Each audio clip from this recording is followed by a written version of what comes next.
আমরা চলে এসেছি ডুরিয়ান বাগানে। এখানে ভালো ভালো ডুরিয়ান আছে, সেজন্য তো বলি এত সুন্দর সুঘ্রাণ। মাশাআল্লাহ মাশাআল্লাহ। হ্যালো।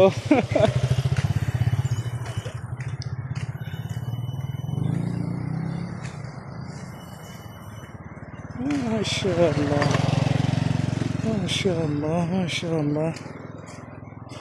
মানে এখানে নেট দেয়া আছে, নেটের মধ্যে ডুরিয়ান যেগুলো পেকে যাচ্ছে সেগুলো পড়তেছে। ওই যে ওইখানে কয়েকটা পড়ে গেছে ডুরিয়ান, বিশেষ করে মানে পেকে গেলে বোটা থেকে ছিঁড়ে পড়ে যায়। মাশাআল্লাহ মাশাআল্লাহ। দেখেন ডুরিয়ান, এটা অবশ্য মালয়েশিয়ার জন্য স্বাভাবিক একটা ব্যাপার। এখানে ঝর্ণা আছে মাশাআল্লাহ।